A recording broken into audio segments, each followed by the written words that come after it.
Welcome to Fun with Zoology. Today we are going to start with classification of protozoa and we shall follow the classification given by Levin et al. 1980. So let's begin. So now we shall start with the classification of protozoa. As I have already said, we are following Levin et al. 1980, and in the earlier lecture you saw about the different general characteristics of protozoa. So now we shall start with the classification. So first of all, subkingdom protozoa is divided into 7 phylums. The phylums are Sarcomastigophora, Labyrinthomorpha, Epicomplexa, Microspora, Acetospora, Mixozoa and Celiophora. So these are first of all the 7 phylums in which the total subkingdom protozoa is divided. So first we shall start with the classification of phylum Sarcomastigophora. Now phylum Sarcomastigophora is further divided into 3 subphylums. Now these subphylums are Mastigophora, Opalinata and Sarcodina. Now again, subphylum Mastigophora is divided into 2 classes. These 2 classes are Phytomastigophora and Zoomastigophora. So you must remember this. So again I am repeating that phylum Sarcomastigophora is divided into 3 subphylums: Mastigophora, Opalinata and Sarcodina. Again, subphylum Mastigophora is divided into 2 classes: Phytomastigophora and Zoomastigophora. Next subphylum is Opalinata. So Opalinata is further divided into a class called Opalinacea. And subphylum Sarcodina is divided into 2 superclasses. These 2 superclasses are Rhizopoda and Actinopoda. Again, these superclasses are divided into classes. So we shall study up to classes, and hence we must know about what are the classes.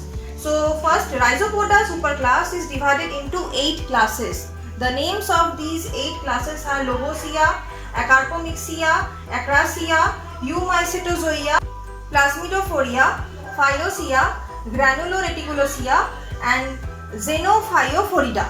Now these are the 8 classes under the superclass Rhizopoda.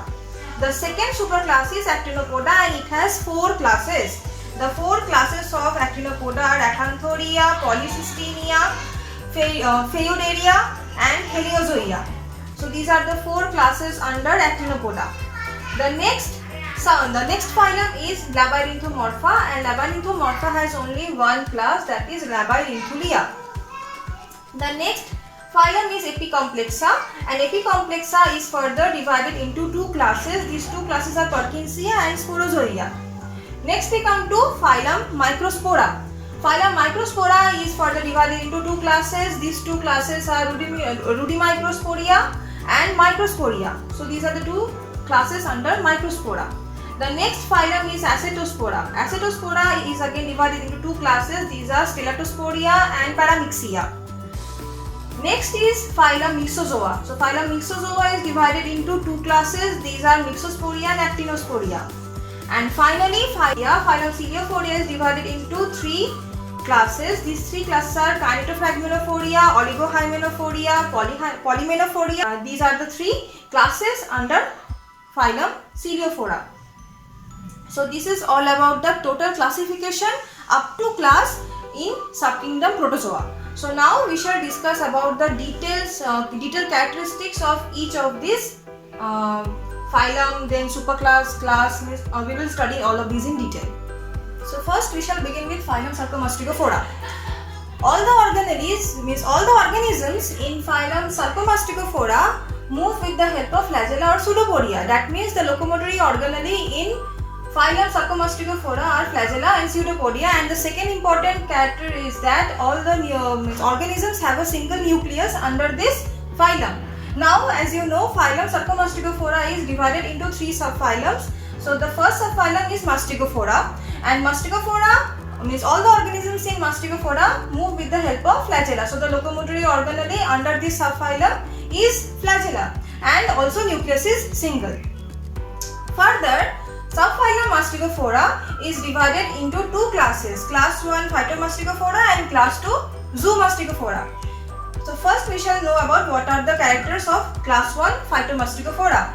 Now all the organisms in this class have chromatophore. Chromatophore, or that means they have a pigment containing cellular organelle. and it helps in it resembles chloroplast and it helps in making their own food. So they are autotrophic in nature. The mode of nutrition is autotrophic. That means the organisms belonging to Phytomastigophora can make their own food. And the second point and the third point is that all the organisms in Phytomastigophora have either one or two number of flagella. Now, two very important examples in Phytomastigophora are very common examples are Euglena and Volvox. These are both examples of Phytomastigophora. The second class is Zoomastigophora. Now, all the organisms in this class do not have any chloroplast. They cannot make their own food. So they are heterotrophic, they derive the nutrition from other organisms. And in some forms, means some Zoomastigophora do not have flagella and they are amoeboid-like, means they resemble the shape of amoeba. And two examples under this class are Leishmania and Giardia. So this was all about subphylum Mastigophora. So the second subphylum that we are going to study is Opalinata. And Opalinata has three main characters. The first character is that in all the organisms under this subphylum, they all possess cilia, and cilia is present on their body surface. So cilia, as we know, I have told you in the previous lecture, the cilia are small hair-like structures which are found over the body surface or on the outer surface of the protozoans. Now the second point is that they do not have cytostome. Cytostome or cell mouth is absent in all the organisms belonging to Opalinata, and these organisms have two or more nuclei. Now this subphylum has only one class, that is Opalinacea, and Opalinacea has the same characters as that of the phylum since it is the only class belonging to this subphylum. So that was all about Opalinata, and the two examples of under this class are Opalina sp and Proto-Opalina sp. So you must remember this, and it is very easy to remember because the name of the subphylum and class are same as that of the naming of the organisms. So I think it is easy to remember. Now we shall discuss about the third subphylum, that is Sarcodina. Now all the organisms in Sarcodina have locomotory organelles pseudopodia, that means they move with the help of pseudopodia, and their body is naked. That means they do not have any outer hard covering. Again, the subphylum Sarcodina is divided into two superclasses, Rhizopoda and Actinopoda. Now Rhizopoda superclass, these organisms have pseudopodia, that is a locomotory organelle, and the pseudopodia is of further different types, like it can be lobose, that means it can be thick, it can be reticulate type, means branched, or it can be philopodia, like it can be tall and tapering. So these are the different types of pseudopodia found in the superclass Rhizopoda. Further, superclass Rhizopoda is divided into 8 classes. The first class is Lobosea. All the organisms in Lobosea have lobopseudopodia, that means they have thick finger-like pseudopodia, and the example is amoeba. The next class is Acarpomyxia, and the organisms in Acarpomyxia have pseudopodia that is reticulate or branched type. That means the pseudopodia that forms in branches, and the example is Leptomyxa. The third class is Acrasia, and the pseudopodia here is lobopod type, and the example is Acrasis sp. The fourth class is Eumycetozoea, and here the pseudopodia is filiform type or it is tapering type, and example is Protoscelium. The fifth class is Plasmodiophora. Here pseudopodia is not that significant. So example is Plasmodiophora. And the sixth class is Phyllosia. Phyllosia has phylopod type of pseudopodia, and these are long and tapering, that means they are very thin towards the end. Example is Gromia. The seventh class is Granuloreticulosea. Granuloreticulosea have granular pseudopods, that means the pseudopodia has a granular cytoplasm. An example is Elphidium. And the last class under this superclass Rhizopoda is Xenophyophoridia, and they have multinuclear cytoplasm, that means there are multiple nucleus. Example is Samina. So these are the 8 classes under superclass Rhizopoda. The next superclass is Actinopoda. Actinopoda, these organisms under superclass Actinopoda, they have axopodia like pseudopodia, and there are 4 classes under this superclass. The first class is Acanthoria. They have a central capsule, and example is Acanthometra. The second class is Polycystemia. All the organisms in this class class have cytoskeleton made up of silica. So, and the example is Euchoronis.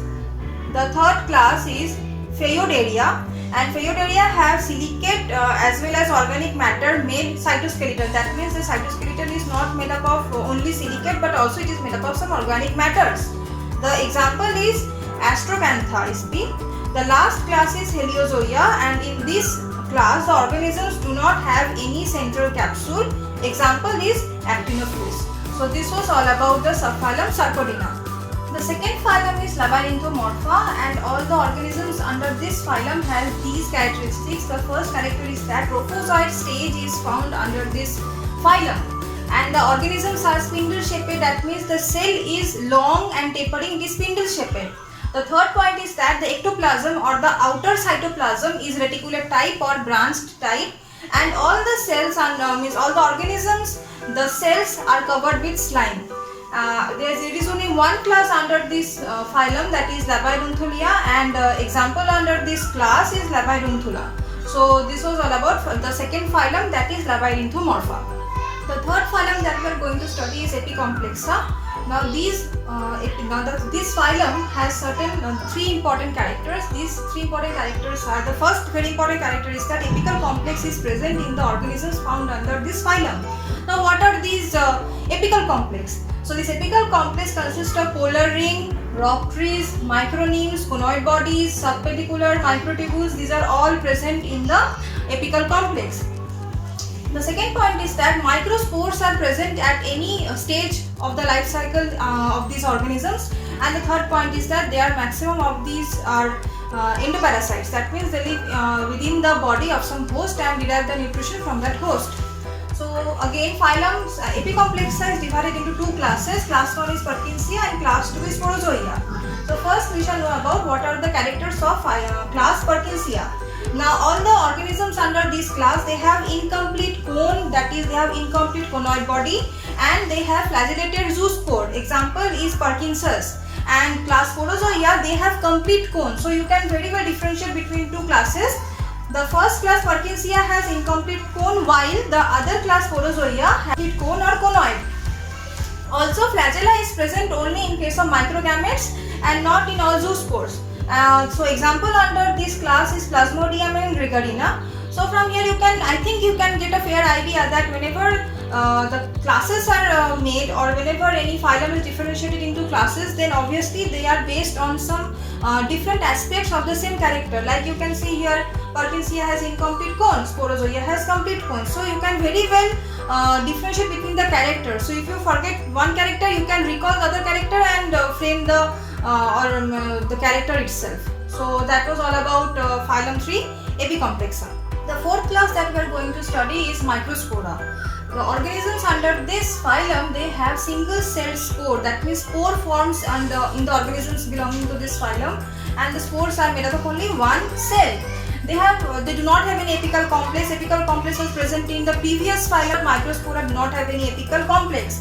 And the third point is that the sporoplasm is single. That means they have single sporoplasm, but they have one or two nuclei.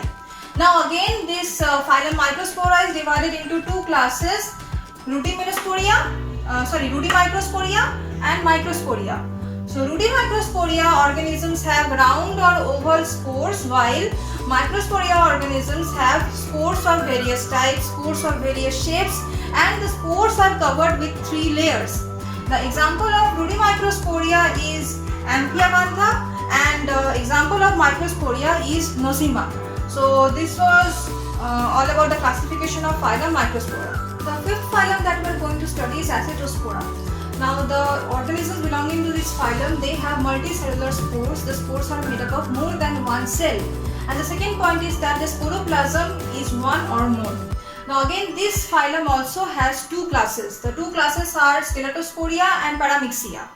Stelatosporia, the organisms under this class, they have the spore contain more than one sporoplasm, and example is Haplosporidium.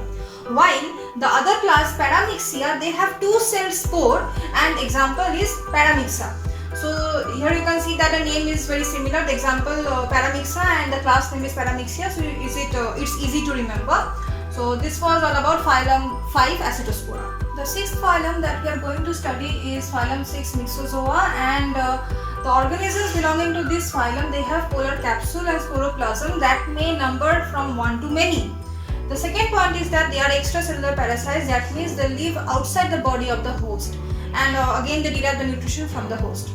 Now again, this phylum is also divided into two classes. The first class is Myxosporia and the second class is Actinosporia.